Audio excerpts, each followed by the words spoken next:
Assalamualaikum warahmatullahi wabarakatuh. Pada kesempatan kali ini, saya akan menjelaskan chapter 11 tentang depreciation, impairments, and depletion. Saya Muhammad Syahrizal Tersyata dengan 202 1121111002, kelas AK 31R, dan teman saya. Dan saya mengatur Michael Daud dengan NIM 2021 121 1007 dari kelas AK31R.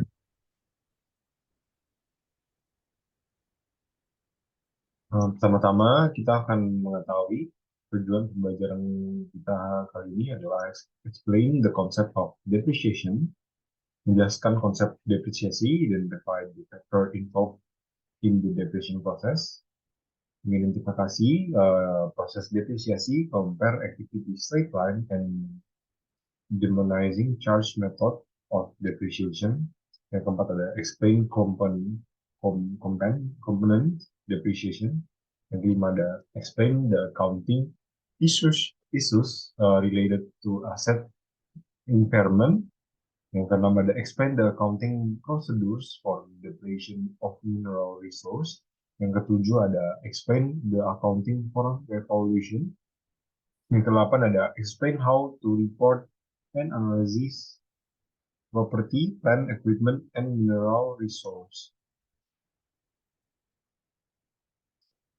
Next slide ada depreciation, impairments, and depletion. Itu ada factors involved, method of depreciation, component depreciation, special issues, itu ada di depreciations.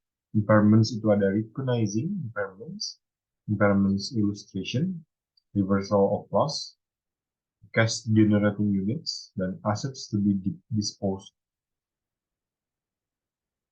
Depletion itu ada stabilizing base, write off or resource cost, estimating reserves, liquidating dividends, presentation. Yang revaluation itu ada recognizing yang ada issues, dan yang terakhir ada presentation and analysis. Itu ada presentation dan analysis. Pertama-tama kita akan belajar mengenai depresiasi. Depresiasi adalah proses akuntansi dengan cara yang sistematik dan rasional untuk mengalokasikan harga perolehan aktiva tetap menjadi beban pada periode di mana manfaat dari aktiva tersebut dikonsumsi. Pengalokasian harga peroleh aktiva jangka panjang itu ada aset jangka panjang sama dengan biaya depresiasi, aset tak berwujud sama dengan biaya amortisasi, sumber daya mineral sama dengan biaya depresi. Faktor-faktor yang terkait dengan proses depresiasi. 3 pertanyaan dasar, yaitu ada dasar penyusutan apa yang harus digunakan untuk aktiva bersangkutan. Yang kedua ada berapa umur ekonomis dari aktiva tersebut. Dan yang ketiga ada apa metode distribusi harga perolehan atau apportionment cost yang paling baik untuk aktiva tersebut. Faktor-faktor yang terkait dalam atau dengan proses depresiasi. Dasar depresiasi kalian bisa lihat original cost-nya itu di contoh ada $10, $10, less residual value-nya ada 1.000, dan depreciation base-nya itu ada 9.000. Estimasi umur ekonomis. Umur ekonomis atau keuangan kadangnya berbeda dengan umur fisik. Perusahaan menghentikan aset karena 2 alasan, biasanya karena faktor fisik atau bencana dan habisnya umur fisik, atau faktor ekonomi, keuangan. Metode depresiasi. Profesi akuntan mensyaratkan bahwa metode yang digunakan harus sistematik dan rasional, seperti 1. Metode aktivitas atau unit penggunaan atau produksi. 2. Metode garis lurus atau straight line method. Yang ketiga dan metode beban menurun, dibagi menjadi 2, yaitu yang A jumlah angka tahun atau sum of the years digits. Yang keempat ada yang kedua kedua ada B, metode saldo menurun atau declining balance method. Metode aktivitas. Stanley Coal Mines Facts. Itu contohnya kalian bisa lihat di sini. Cost of crane-nya itu 500.000, estimated useful life itu 5 tahun, estimated residual value itu 50.000, productive life in hours itu ada 30.000 hours. Illustration. Contoh soal, jika Stanley menggunakan keran selama 4.000 jam pada tahun pertama, maka pembebanan depresiasi adalah, contohnya di sini rumusnya, cost less residue value dikali dengan hours this years, dibagi dengan total estimated hours, mendapat depreciation charge. Cost less residue value-nya berapa? 500.000 dikurangi dengan 50.000 dulu dari estimated residual value dikalikan dengan 4.000 4 jam 4.000 jam dan dibagi dengan 30.000 dari total estimated hours dan hasilnya menjadi 60.000 depreciation charge. Activating method atau metode aktivitas. Stanley Coal Mine Facts contohnya.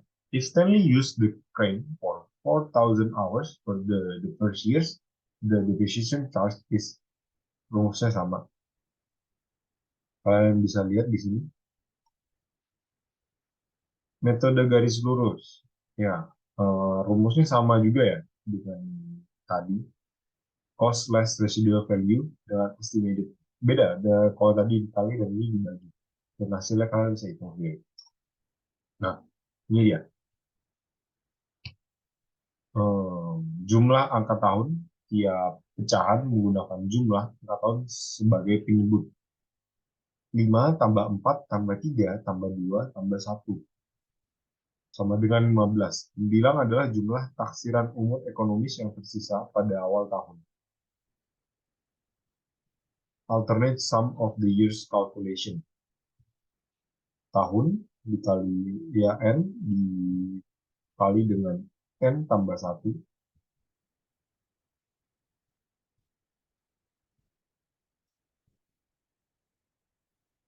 itu sama aja dengan dibagi 2, 5 dikali 5 tambah 1 dibagi 2 sama dengan 15.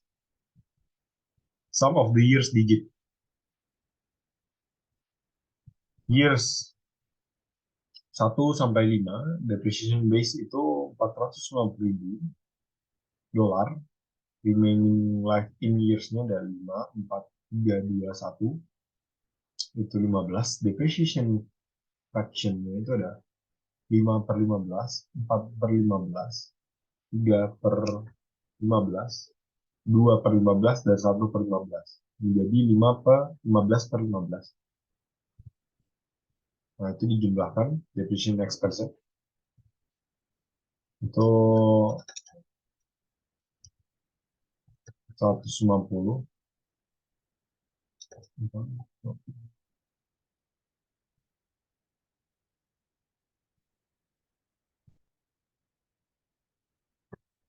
Ya, ada 120.000 dan 90.000, ada 60.000 dan 30.000. Jadi totalnya 450.000.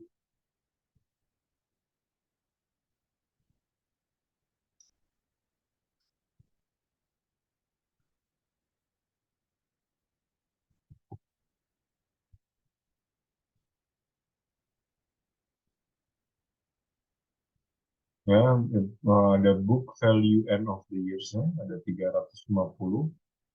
Tinggal mencari selisih ya. 230, 140.000, dan 80.000, dan 50.000. Metode beban menurun.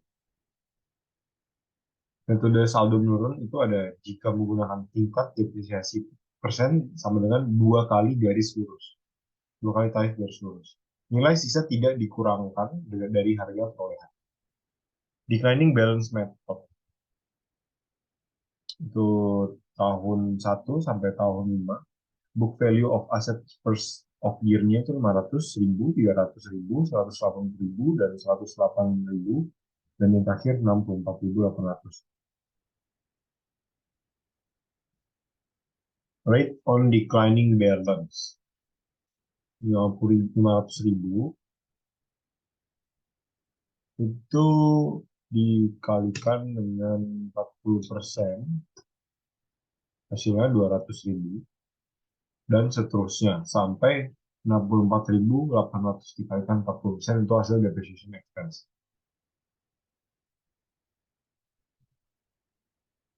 Terus ada balance accumulated depreciation expense, itu sama aja. Nah, gitu, 200.000, 320.000, ada 392.000, ada 430.000, dan ada 450. Nah,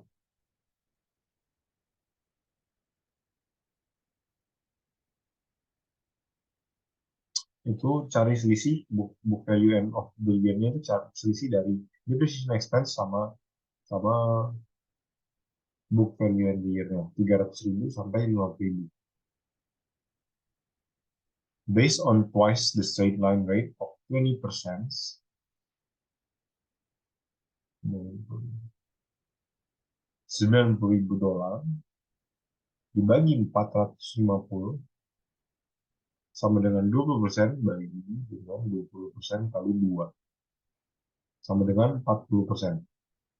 Nilai itu $14.800 because book value should not be less than residual value. Komponen depresiasi. IFRS mensyaratkan bahwa tiap item PPE yang disignifikan terhadap total harga perolehan harus didepresiasi secara terpisah. Contohnya, EuroAsia Airlines membeli sebuah pesawat terbang senilai $100.000 pada 1 Januari 2011. Pesawat tersebut memiliki umur ekonomis 20 tahun dan nilai sisa 0 euros. EuroAsia menggunakan metode garis lurus untuk menghitung biaya depresiasi untuk seluruh pesawat. EuroAsia mengidentifikasi tiap komponen, jumlah, dan umur ekonomis sebagai berikut.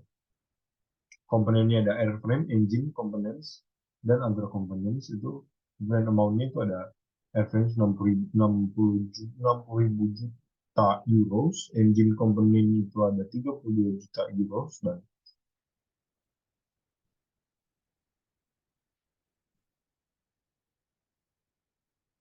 dan other components-nya itu ada 8 juta euros. Kemudian user life-nya itu ada airframe 20 tahun, engine components 8 tahun, dan other components 5 tahun. Nah, cara mencarinya itu computation of depreciation expense for EuroAsia for 2011. Berarti tinggal di ini ya, komponennya, komponen amount dibagi dengan useful life. Sama dengan, nah hasilnya biaya depresiasi itu 8.600. Jadi nanti komponen depreciation akan dijumlahkan dan hasilnya menjadi 8.600, dan akunnya akan menjadi biaya depresiasi pada akumulasi depresiasi pesawat sebesar 8.600. Masalah penyusutan khusus. Bagaimana penyusutan harus dihitung untuk periode sebagian? Apakah penyusutan menyediakan dana untuk penggantian aktiva? Bagaimana revisi tarif penyusunan ditangani? Contoh soal. Maserati Corporation membeli mesin baru yang digunakan untuk proses perakitan pada 1 Agustus 2010. Harga perolehan mesin adalah 150.000 euro. Perusahaan mengestimasi bahwa mesin akan memiliki nilai 224.000 euros pada akhir umur ekonomisnya. Umur ekonomis adalah 5 tahun dan bekerja selama 21.000 jam. Akhir tahun pelaporan adalah 31 Desember. Instruksi. Hitung biaya depresiasi tahun 2011 dengan menggunakan metode berikut. Yang pertama ada garis lurus, yang kedua ada metode aktivas ganda, yang ketiga ada jumlah angka tahun, yang keempat ada metode saldo menurut.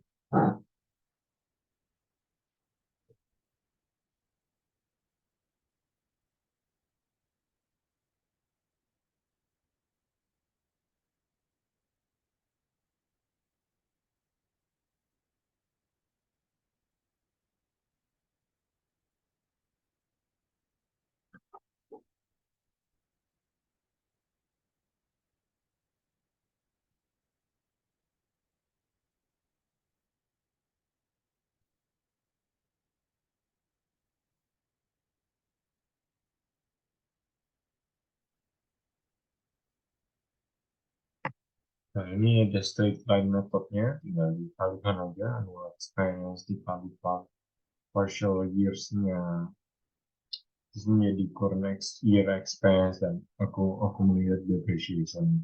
Nanti hasilnya journal entry-nya itu akunnya ada depreciation expense sama accumulated depreciation. Berikutnya juga contoh-contohnya. Depreciation and replacement of PP&E adalah depresiasi dan penggantian aset tetap. Depreciation does not involve the current cash outflow. Depresiasi tidak menggambarkan arus kas masa kini. Funds for the replacement of the assets come from the revenues. Pembiayaan untuk penggantian aset tetap berasal dari pendapatan. Revision of depreciation rates, perubahan atas tarif depresiasi, accounted for in the current and prospective periods.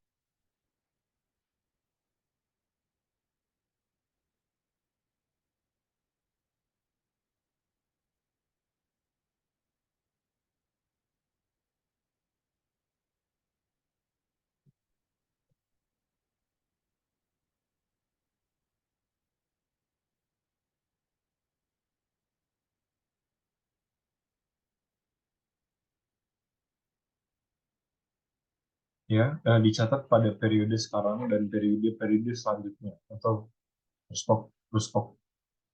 prospektif.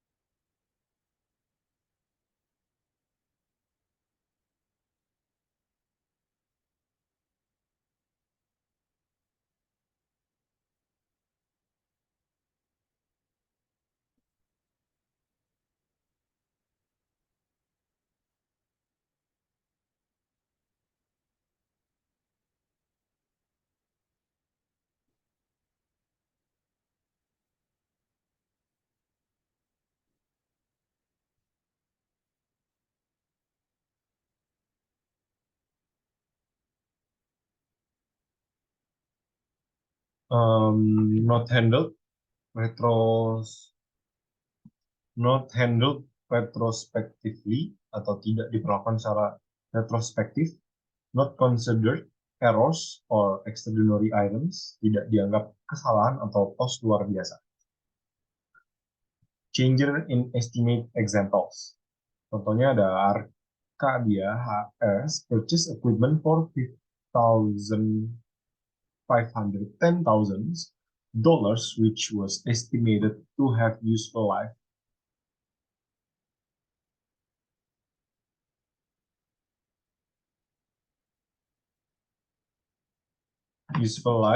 of 10 years with a residual value of $10,000 at the end of that time. Depreciation has been recorded for 7 years on a straight line basis. In 2010 atau tahun 8, it is determined that the total estimated life should be 15 years with a residual value of $5,000 at the end of that time. Questions.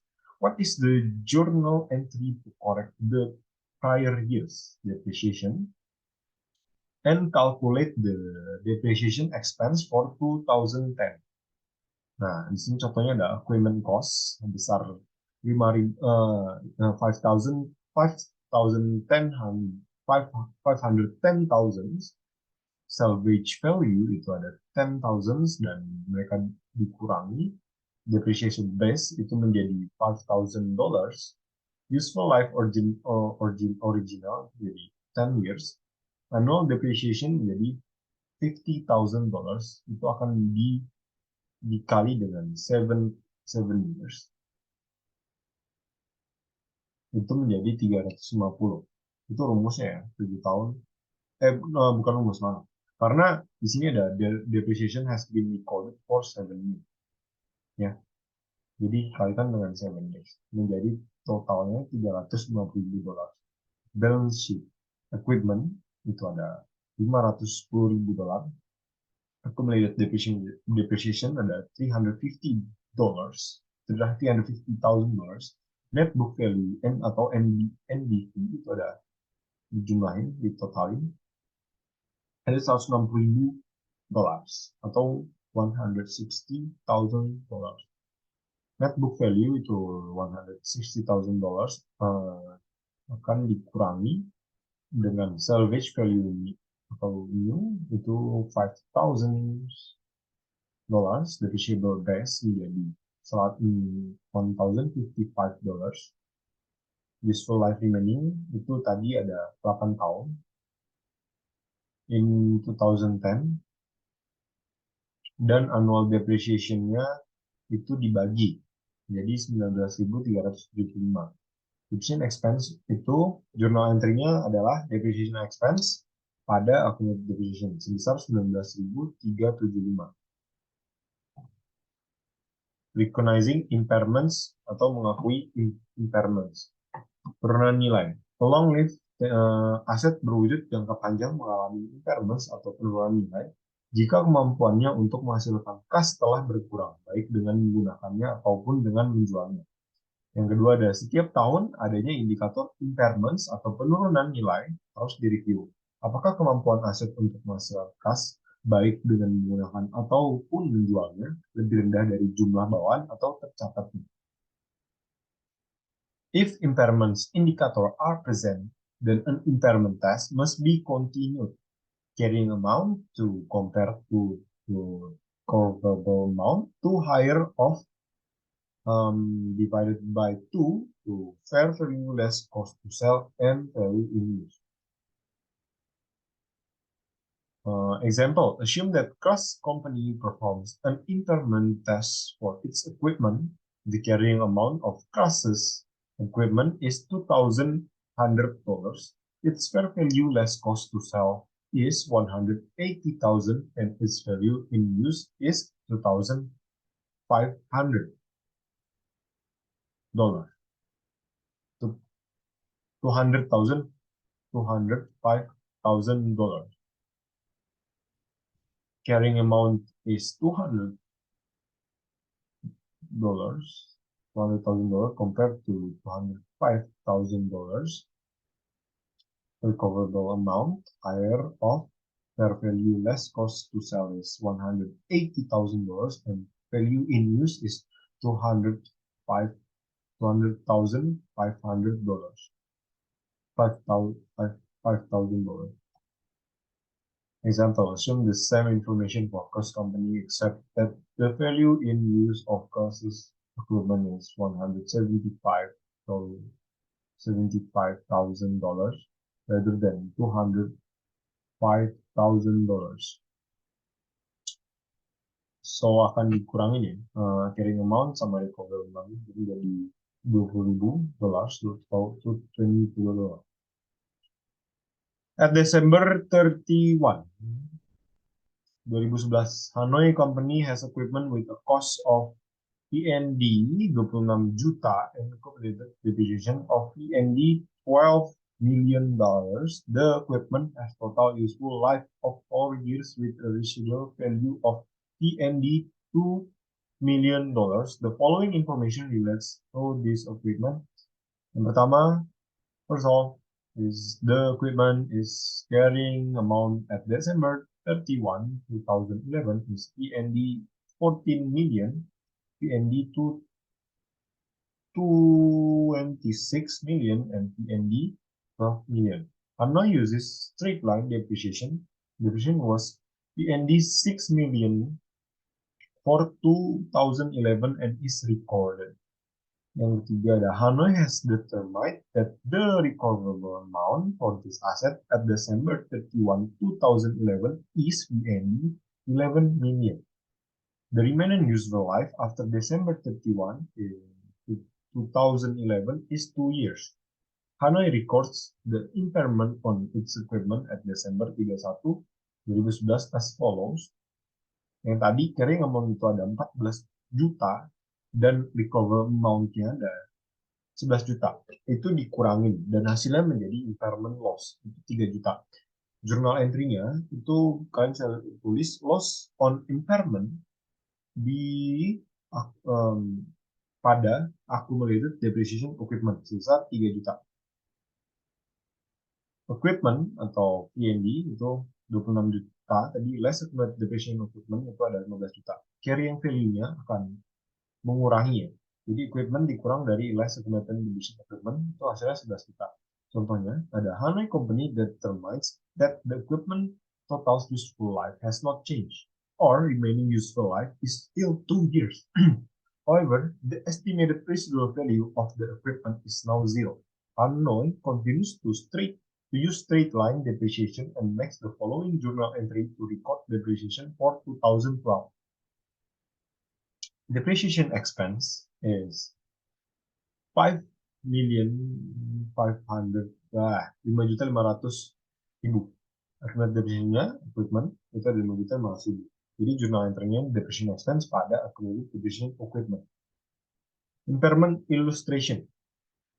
At the end of 2010, Pharma Company tests a machine for impairment. The machine has carrying amount of $2,000.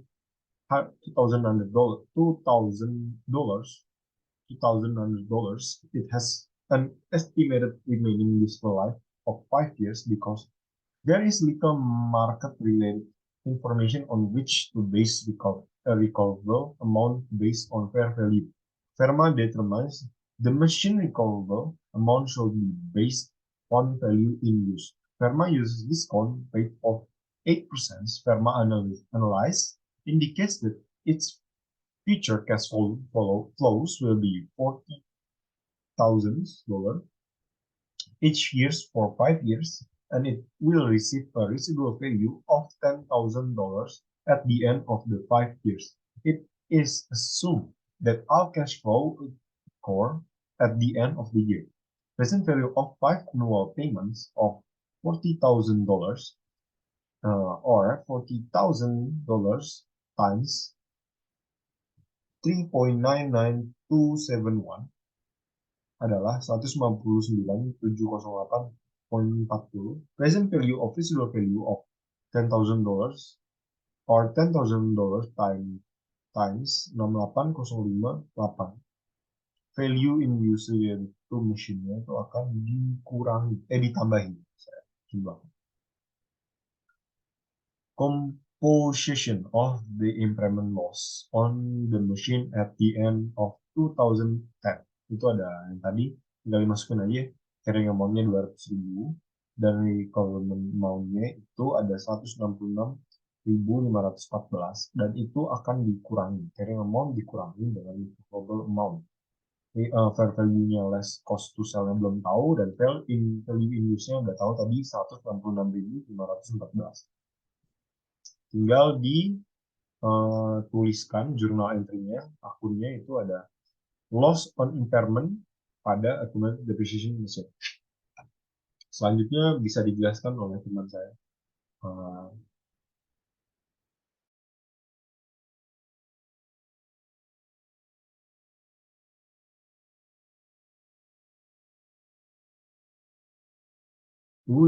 Jelasin.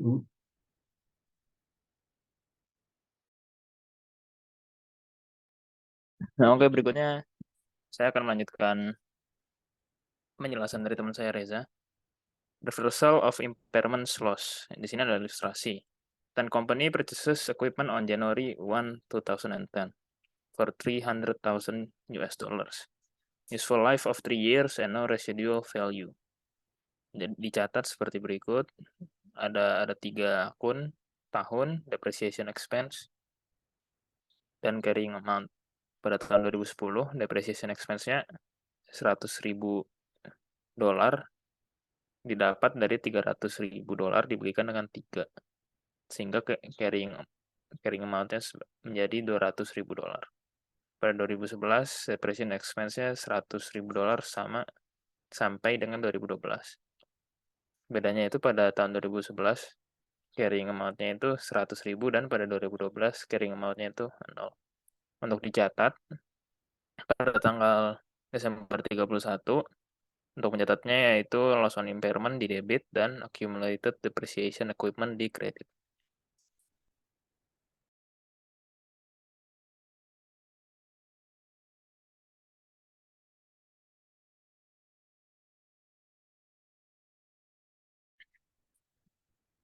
Berikutnya ada lanjutan yang tadi. Depreciation expense and related carrying amount after the impairment. Tahun 2011, depreciation expense $90.000 didapat dari $180.000 dibagikan dengan 2, sehingga carrying amount $90.000. Dan pada tahun 2012, depreciation expense $90.000 dapat dari hal yang sama dan carrying amount 0. Kita akan mencatatnya sebagai accumulated depreciation equipment di debit dan recovery of impairment loss di kredit.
Oke, berikutnya ada cash generating units atau unit penghasil kas.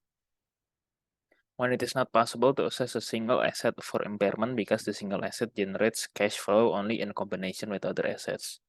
Companies identify the smallest group of assets that can be identified that generates cash flow independently of the cash flow from other assets.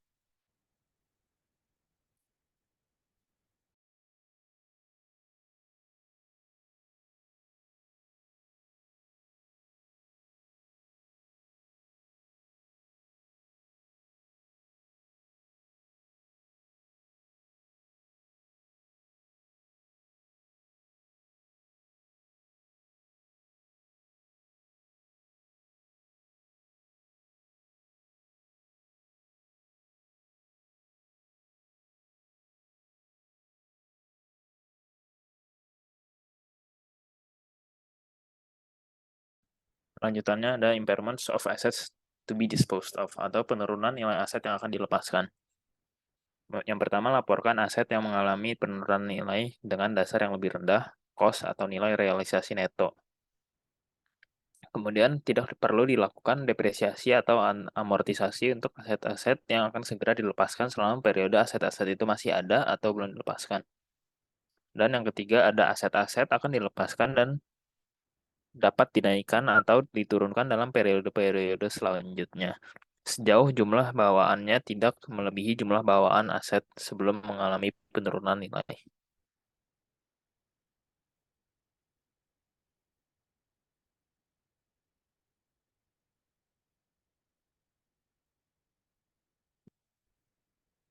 Ya, di sini ada ilustrasi grafik of accounting for impairments.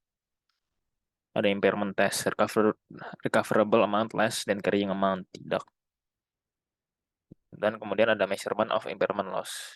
Ada dua, yaitu assets held for use dan assets held for the sales or disposal. Assets held for use yaitu impairment loss, excess of carrying amount over recoverable amount. Kemudian depreciate on a new cost basis, dan reversal of impairment loss permitted. Untuk assets held for sale or disposal, lower of cost or fair value less cost to sell, naturalizable value, dan non-depreciation taken.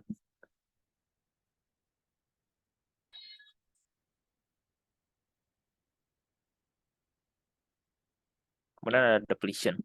Natural resources can be divided into two categories. First one being biological assets, such as timberlands. Fair value approach. Sudah dijelaskan pada chapter 9. Pendekatan nilai wajar. Kemudian, natural resource yang kedua ada mineral resource, such as oil, gas, and mineral mining. Cara pencatatannya antara lain complete removal of the asset dan replacement of the asset only by an act of nature. Depletion adalah proses of allocating the cost of mineral resources atau kos sumber daya mineral di neraca dilaporkan sebagai aset.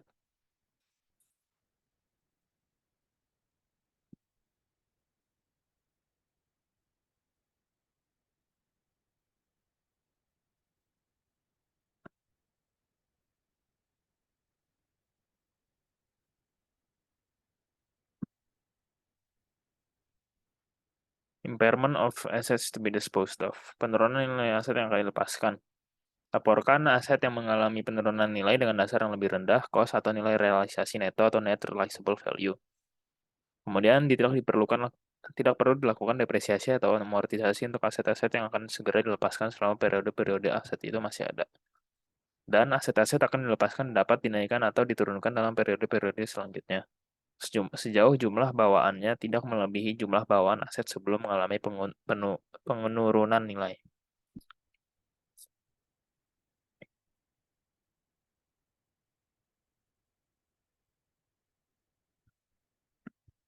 Berikutnya ada write-off of resource cost.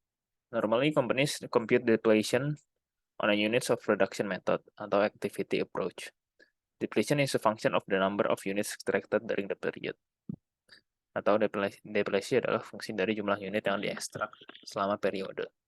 Cara menghitungnya yaitu total cost dikurangi dengan residual value per total estimated units available sama dengan depletion cost per unit. Untuk mencari depletion, kita perlu mendapatkan units extracted dan dikalikan oleh cost per unit, sehingga kita akan mendapatkan depletion.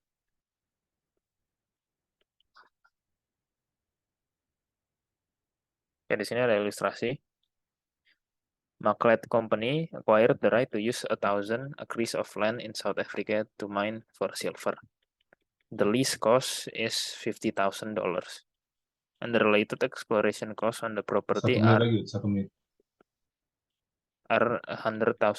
Intangible development costs incurred in opening the mine are $850,000. Maclet estimates that the mine will provide approximately 100,000 ounces of silver.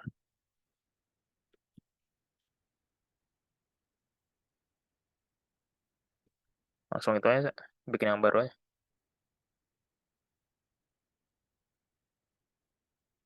Bikin yang baru aja, nggak sampai habis. Ini udah less than 1 minute, coba. Ya udah. Gue baru ya? Yo.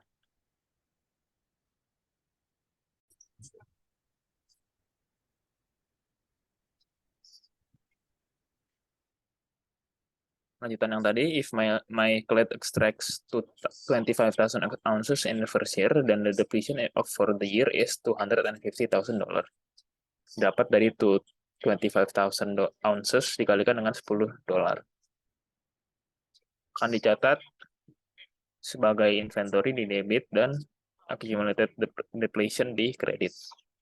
Kemudian Maclet's statement of financial position menjadi silver mine at cost $1.000 dikurangi dengan accumulated depletion sebesar $250,000 sehingga mendapat $750.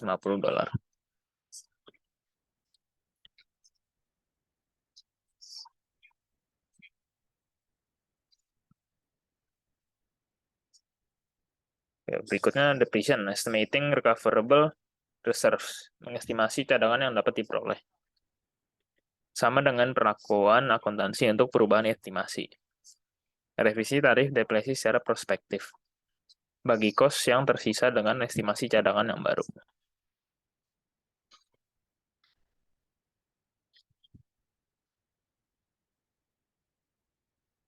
Oke, kemudian ada liquidating dividends. Dividends greater than the amount of accumulated net income. Contoh soal yaitu Kalahan Mining had retained earnings balance of $1,650,000. $60,000. Accumulated depletion on mineral properties of $2,100,000 and shared premium of $5,435,000 and $493,000. Callaghan's board declared a dividend of £3 a share on the million shares outstanding. It records the 3 million pounds cash dividend as follow. Retained earnings di debit sebesar 1.650.000 dan share premium ordinary di debit juga sebesar 1.350.000. Sehingga cash kurang menjadi di kredit sebesar 3 juta.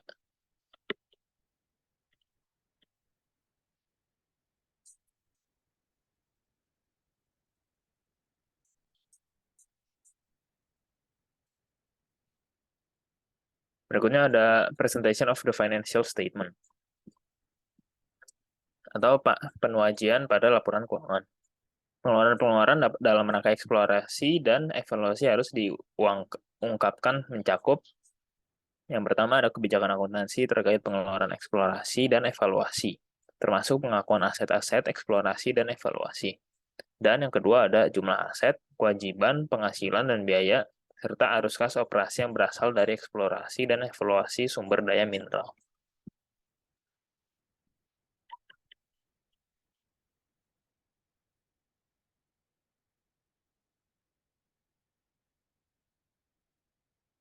Berikutnya ada recognizing re-evaluations, pengakuan revaluasi.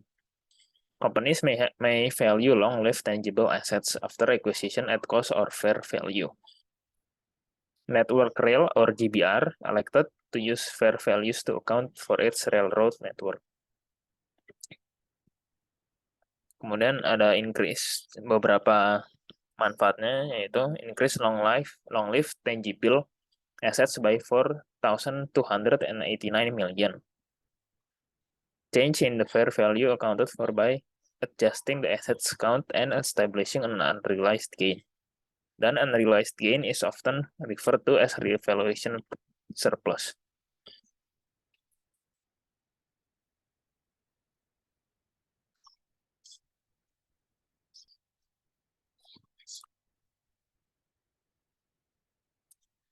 Berikut ada contoh soal. Siemens Group di EU purchased land for €1 million. On January 5, 2010, the company likes to use revaluation accounting for the land in subsequent period. At December 31, 2010, the land's fair value is $1,200,000. The entry to record the land at fair value is as follows. Debit, land, dan dikredit unrealized gain on revaluation land.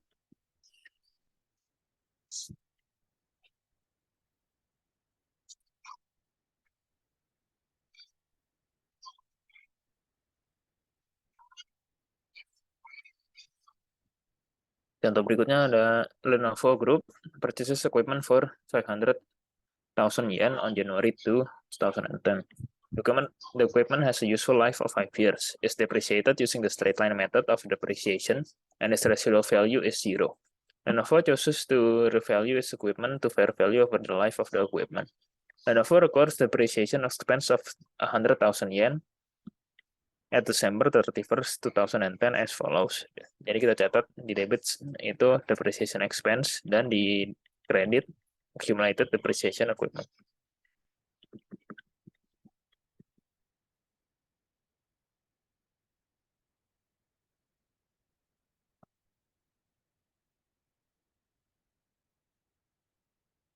Kemudian ada revaluation depreciable assets.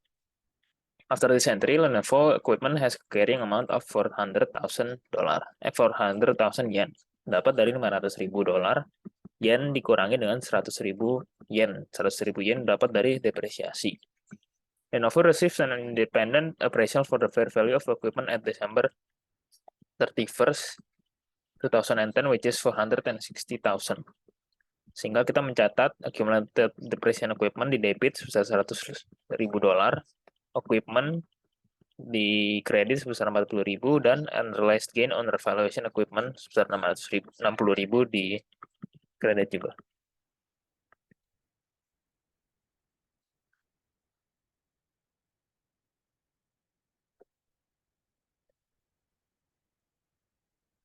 Berikutnya revaluations depreciable asset.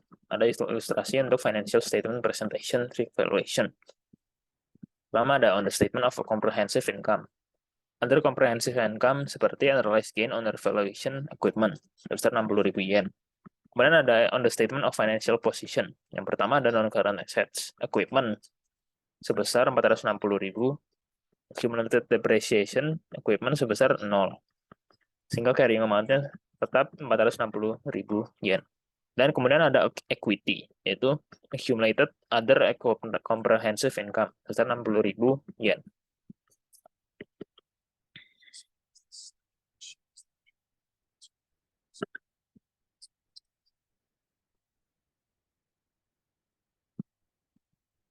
Kemudian ada masalah-masalah terkait revaluasi. Perusahaan bisa memilih untuk hanya merevaluasi satu kelompok aset, misalnya bangunan, sementara tidak merevaluasi kelompok aset lainnya, misalnya tanah dan peralatan. Banyak perusahaan tidak menggunakan akuntansi revaluasi. Salah satu beberapa alasannya antara lain kos penilaian aset cukup besar dan akan terjadi terus-menerus. Untuk yang terkait dengan revaluasi yang lebih besar dari kos historis tidak dilaporkan di laba bersih, tetapi dibawa langsung ke ekuitas. Dan alasan yang terakhir adalah rugi yang terkait revaluasi yang lebih rendah dari kos historis akan menurunkan laba bersih. Di samping itu, biaya depresiasi yang lebih besar terkait aset-aset yang direvaluasi juga akan mengurangi laba bersih.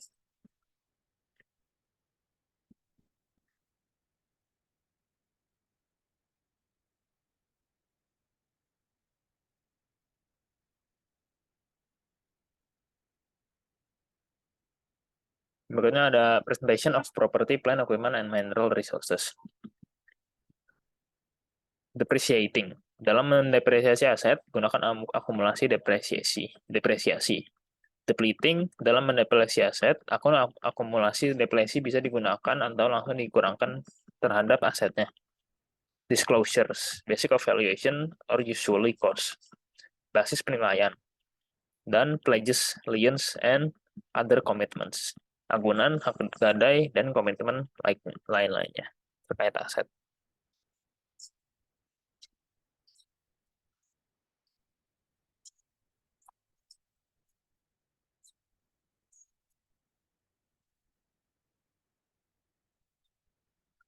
Oke, kemudian ada asset turnover ratio, rasio perputaran aset. Contohnya di sini Adidas AG, measures of a firm ability to generate sales from particular investment in assets.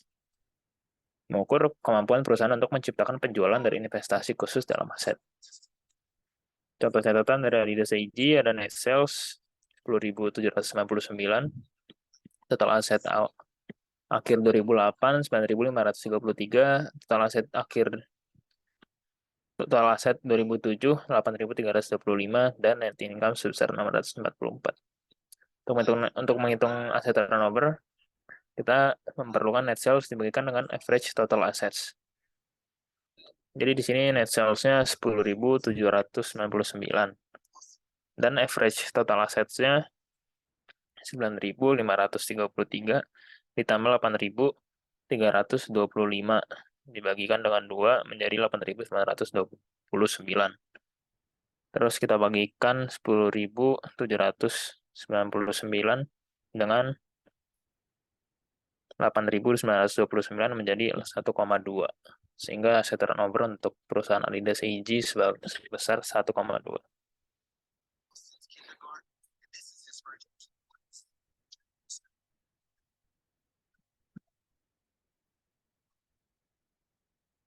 Oke, berikutnya ada profit margin on sales, margin laba atas penjualan. Gunanya mengukur kemampuan untuk menghasilkan laba operasi dari tingkat penjualan tertentu. Masih menggunakan contoh yang tadi, untuk mendapatkan profit margin on sales, kita akan membagikan net income dengan net sales. Jadi 644 dibagikan dengan 10.799 menjadi 0,05. Sehingga perusahaan Adidas AG mempunyai profit margin on sales sebesar 0,05.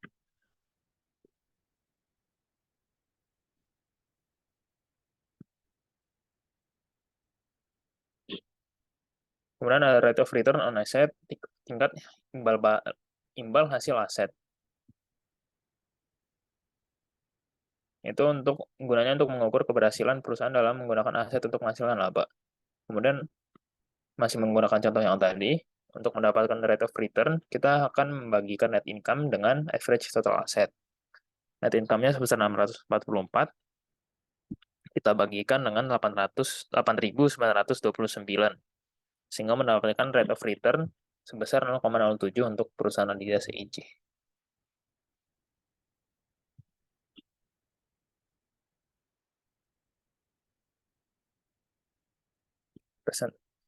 Analysis obtains further insight to the behavior of ROA, return on asset, by the aggregating it. Analisis juga akan memperoleh wawasan lebih jauh mengenai perilaku ROA dengan memilih komponen-komponennya, yaitu margin laba terhadap penjualan dan perputaran aset.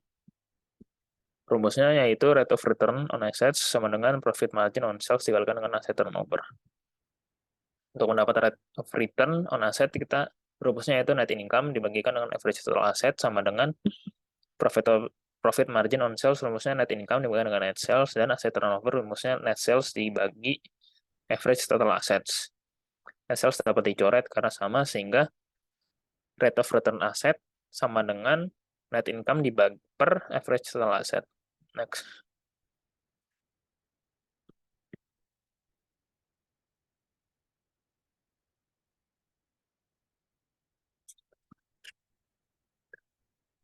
Nah, sekarang kita akan memasukkan semua angka-angkanya ke dalam rumus berikut. Net income sebesar 644 dibagikan dengan average net asset, average total asset sebesar 8.929. Profit margin on sales 644 dibagikan itu 10.799 dapat dicoret karena sama dengan yang di atas kanan. Kemudian jadi 644 dibagikan dengan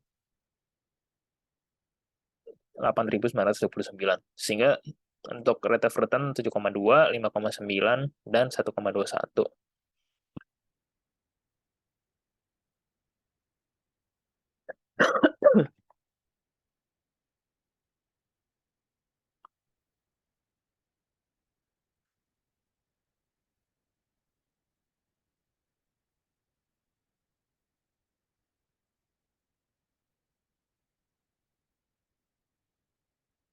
Berikutnya ada convergence corner property, plant, and equipment.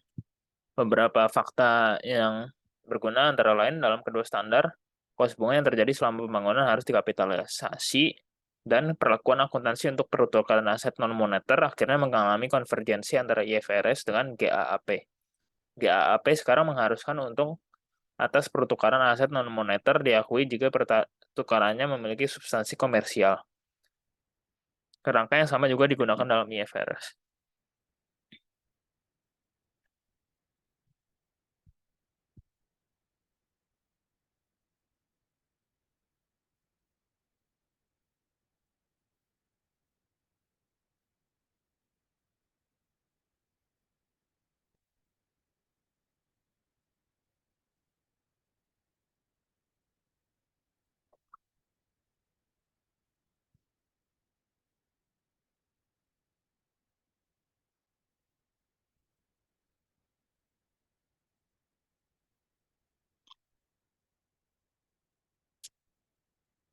Next.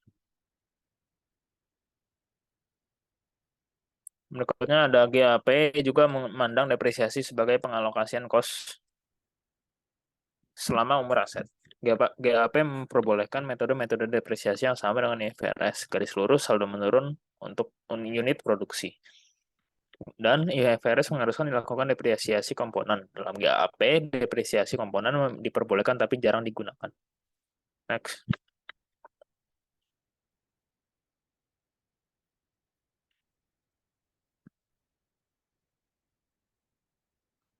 Dalam IFRS, perusahaan bisa memilih model cost historis atau model revaluasi. GAP tidak memperbolehkan revaluasi aset tetap ataupun sumber daya mineral.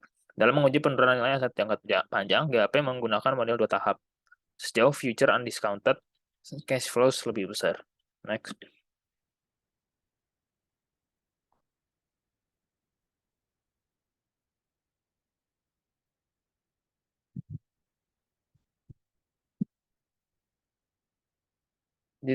The general rules for revaluation accounting are as follows. When a company revalues its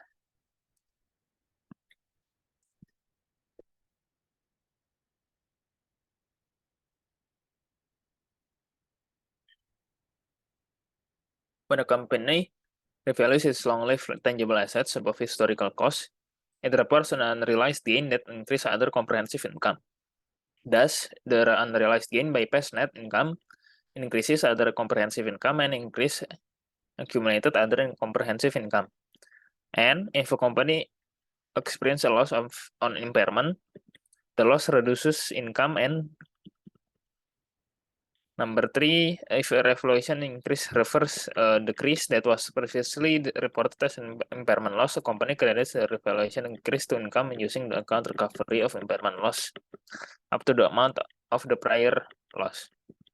If number 4, if a revaluation decrease reverses an increase that was reported as an unrealized gain, the company first reduces other comprehensive income by eliminating the unrealized gains. Any additional values decreases reduce net income and is reported as a loss on impairment.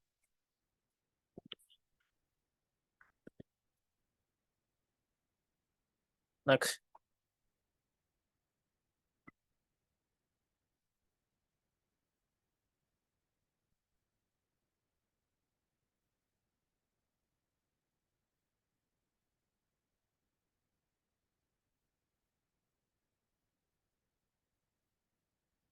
Berikutnya ada revaluation of land. Contoh soal, Unilever Group purchased land on January 1st, 2010 that cost 400,000 euro. Unilever decided to report the land at fair value in subsequent periods. At the end of December 2010, an appraisal of the land indicates that its fair value is $520,000. Unilever makes the following entry to record the increase in fair value. Debit land, credit unrealized gain on revaluation land sebesar 120.000. Next.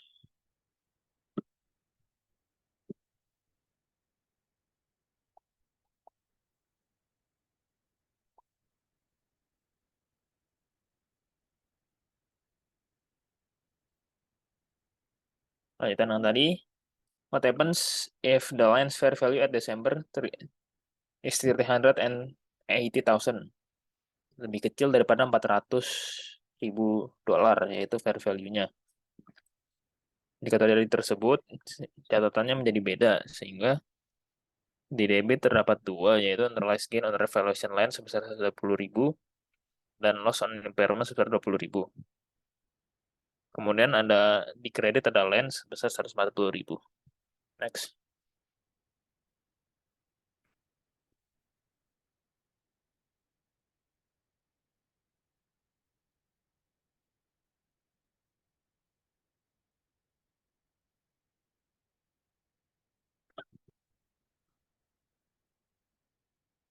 Oke, kemudian yang terakhir ada illustration at December 31st. Level land value increases to 1/5. Jadi dari 380 mendapat kenaikan harga sebesar 35.000. Untuk mencatatnya yaitu land debit sebesar 35.000, di kredit terdapat 2 akun yaitu unrealized gain on revaluation land dan recovery of impairment loss sebesar 15.000 dan 20.000. Next.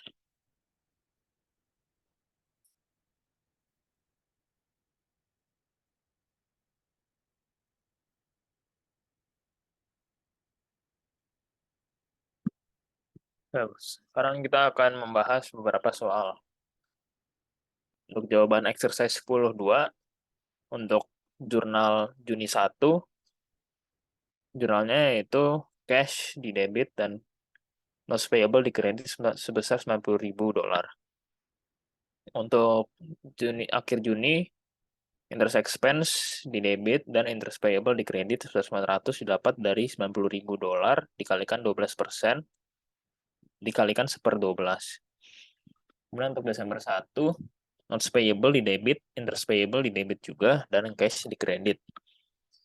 Notes payable itu sebesar $90.000, interest payable sebesar 5.400 didapat dari 90.000 dikalikan 12% dikalikan dengan 6/12 atau setengah. Next.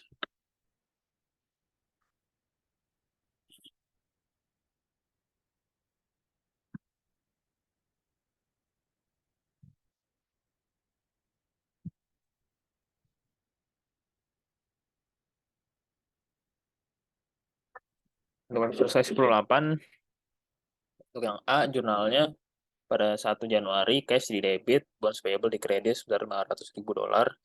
Untuk B, Juli pertama, bond interest expense di debit, dan cash di kredit sebesar 25.000 didapat dari $500.000 dikalikan dengan 10% dikalikan setengah atau 6/12. Dan untuk yang C, akhir Desember, bond interest expense di debit dan bond interest payable di kredit sebesar $25.000.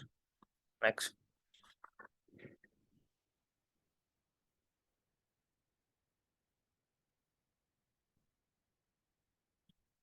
Untuk exercise 10 untuk jawaban yang A, yang pertama, cash di debit, bonds payable di kredit sebesar $485.000. Dan untuk jawaban yang kedua, semi-annual interest payment sebesar 200.000 didapat dari 20.000 dikalikan dengan 10. 20.000 didapat dari 500.000 dikalikan 0,08 dikalikan setengah. Ditambah oleh bond discount sebesar $15.000 sehingga mendapat total cost of borrowing sebesar $215.000.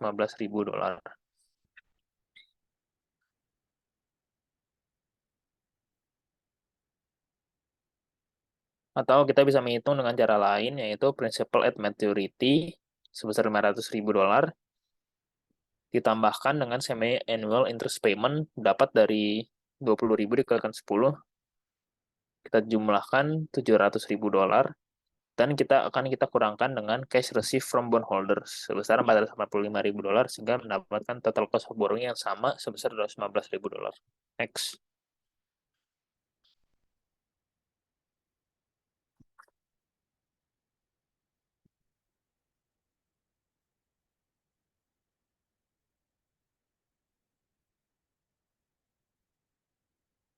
Lanjutannya untuk jawaban yang B, cash di debit, bonds payable di kredit sebesar $525.000. Kita akan menggunakan satu cara untuk mendapatkan total cost of borrowing, yaitu dengan semi-annual interest payment dikurangkan dengan bond premium. 200.000 dikurangkan dengan 25.000 menjadi total cost of borrowing-nya $175.000. Next.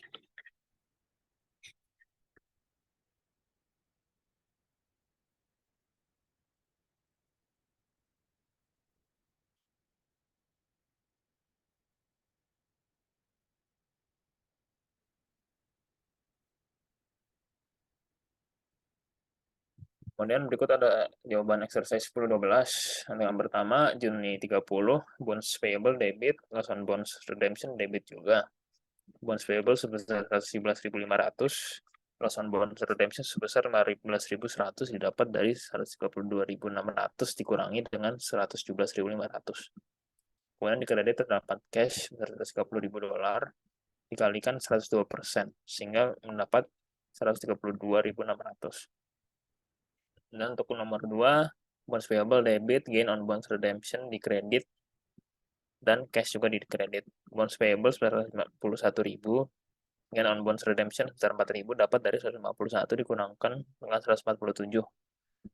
Cash sebesar 147.000 didapat dari 150.000 kali 98%. Next.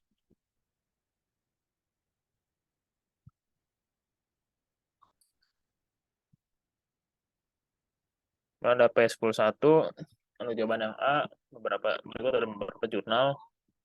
Januari 5, cash debit, sales credit, dan sales tax payable juga kredit.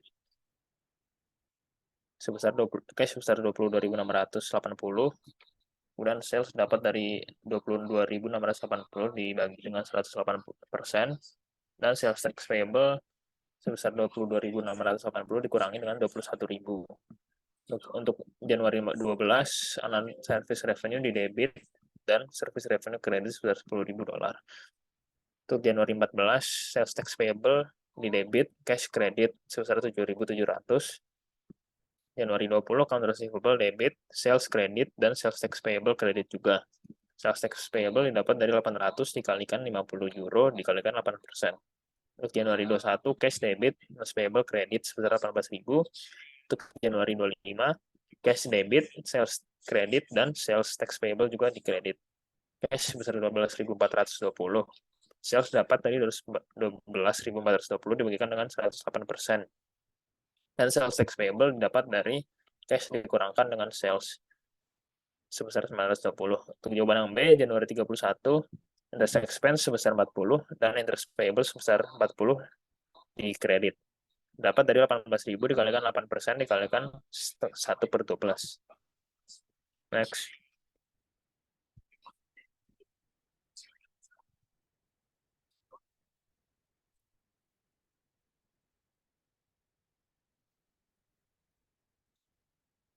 Lanjutannya untuk yang C, current liabilities. Terdapat notes payable, accounts payable, dan service revenue, sales tax payable, dan interest payable.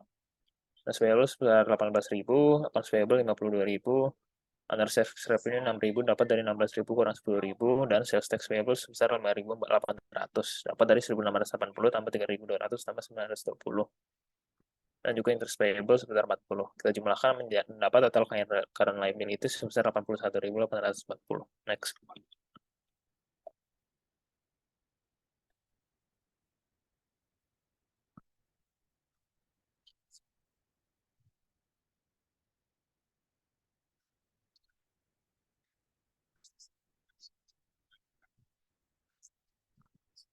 Untuk 10.5, problem 10.5,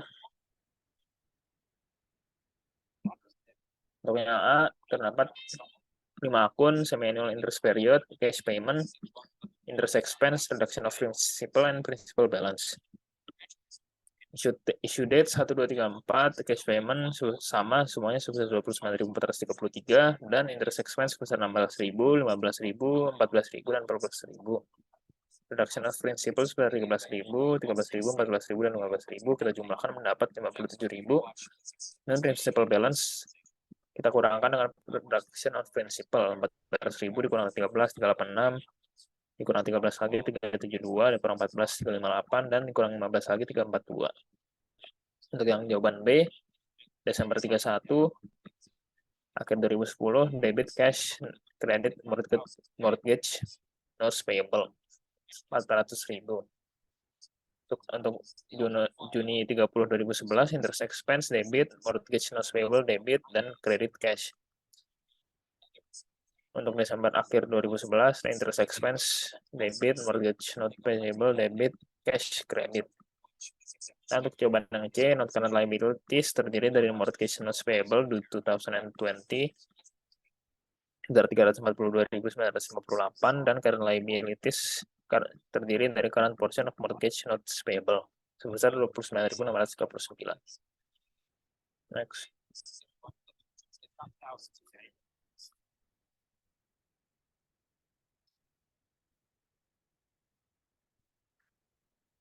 Untuk soal terakhir kita terdapat tabel 10.7.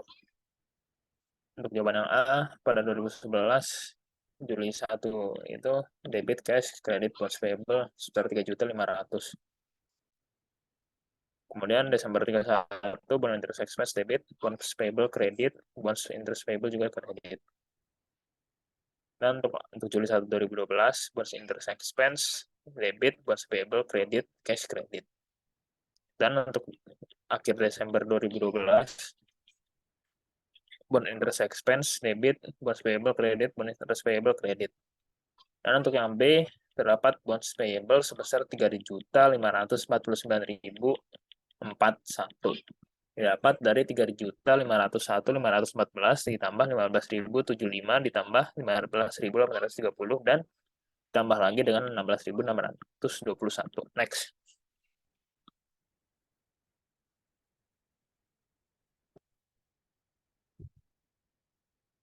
Sekian dari kelompok kami. Mohon maaf jika ada kesalahan kata. Kurang lebihnya mohon dimaafkan. Assalamualaikum warahmatullahi wabarakatuh. Oh, Yud. Udah kan, Ut? Udah. Udah sejam kan? Udahlah. Kan Udah dari ya. jam 10 kan tadi. Ya, sepuluhan lah. Oh, gue edit ya. Eh, Gue langsung matiin. yo, Thank you, yo. thank you. Yo, thank you, Za. Yo. Kumpulin sih ya cuy, jangan lupa. Oke. Cabut dulu ya gue. Yuk, ntar nih ya. Gue mau ini dulu, convert